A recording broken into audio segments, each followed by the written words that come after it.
Merhaba to my wonderful thermodynamics students.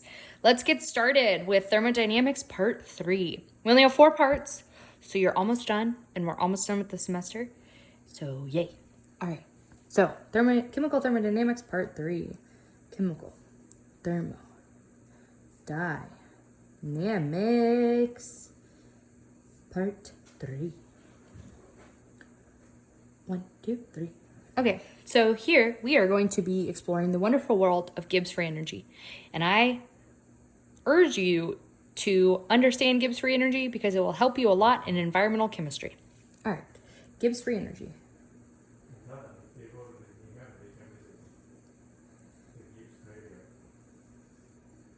Dr. Karatum says that if you go to Yale ever in New Haven, you can visit Gibbs' gravestone. So we've done that. It's about as fun as it sounds, but it's pretty cool.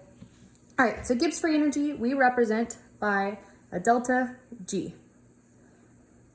G for Gibbs. Gibbs free energy is the free energy available to do work. Free energy available to do work. We use Gibbs free energy a lot in chemical thermodynamics. I would say it's probably the most important concept. And there are several equations that we use associated with Gibbs free energy.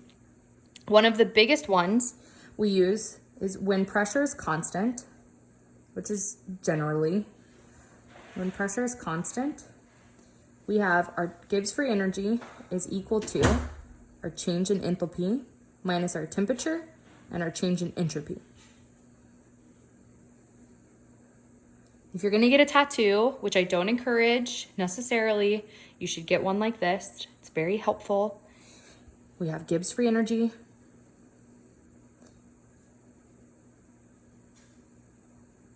is equal to our change in enthalpy minus our temperature, which is in Kelvin. It needs to be in Kelvin. The reason it needs to be in Kelvin is that we don't go below 0 in Kelvin, so this value of temperature is always going to be above 0, and it's always going to be a positive number. And then our change in entropy. Entropy. They're too close. All right. So we can see here that enthalpy and entropy are related, along with temperature, in producing energy, the amount of energy that's available to then go on and do work. We have similar nomenclature than we did with change in enthalpy. So if we have a delta G, change in Gibbs free energy, that is positive, we call this endogonic. And this is non-spontaneous. This requires an energy input to proceed. It's not releasing energy available to do work. We have a Gibbs free energy that's negative. We call this exogonic. Similar to how enthalpy is exothermic and endothermic, but that's specifically related to heat. This is related to energy. So if we are exogonic, then we call this spontaneous.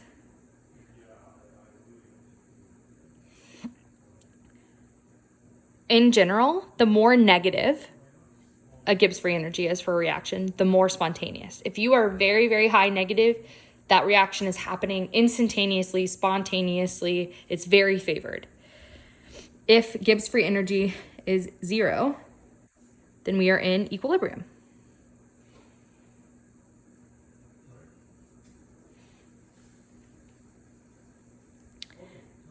Also, similar to enthalpy,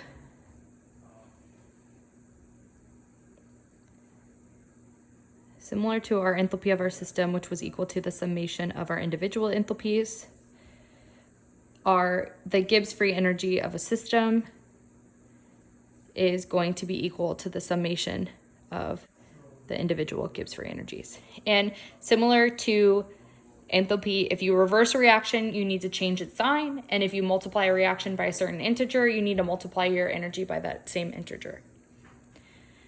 In addition, a lot of times we see Gibbs free energy written as the summation of the free energy of the products minus the summation of the free energy of the reactants. So products minus reactants, which is similar to final minus initial.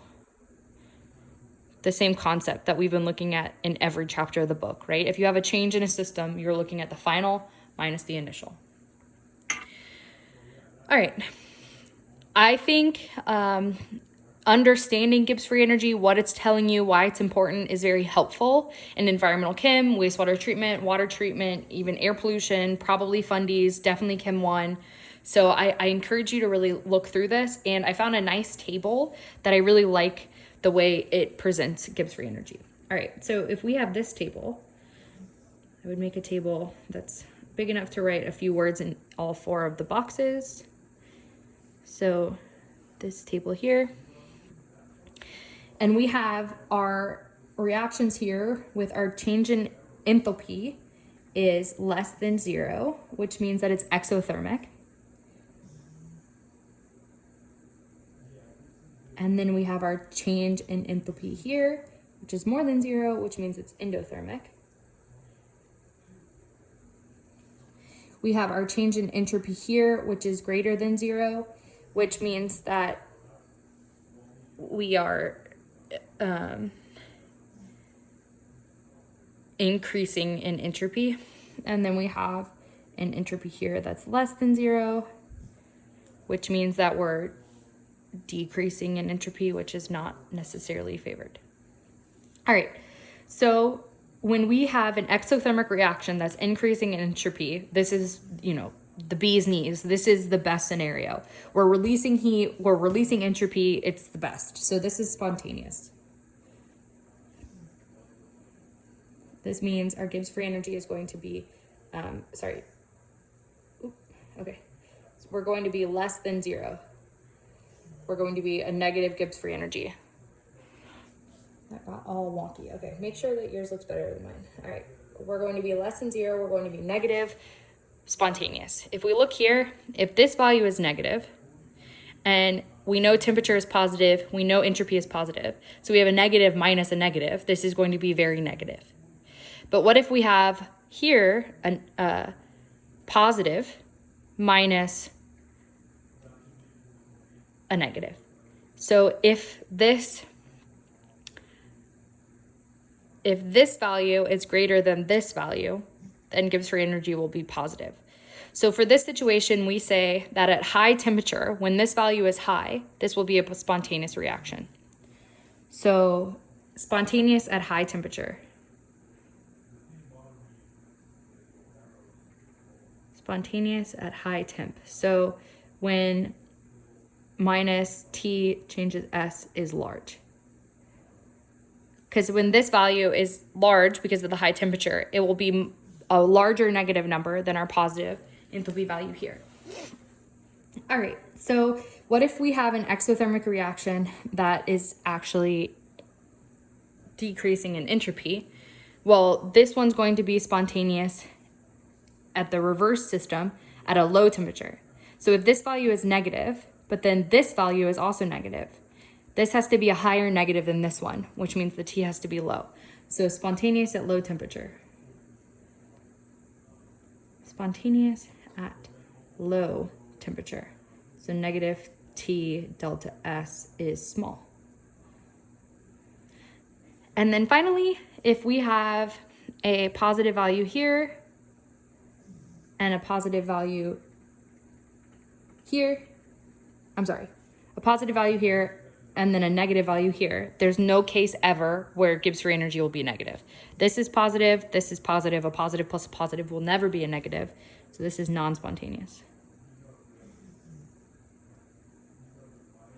Delta G will always be equal to greater than 0, so positive. All right, and make a note that temperature in Kelvin, it has to be greater than 0. Okay, what else this is telling us is that you can be in endothermic reaction, absorbing heat, and still be spontaneous.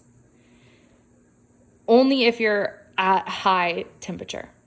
And you can be an exothermic reaction and not be spontaneous. So not every exothermic reaction is spontaneous and not every endothermic reaction is non-spontaneous. It's not related to enthalpy. It's related to Gibbs free energy. All right. Normally I would say, are there any questions? But virtual stinks.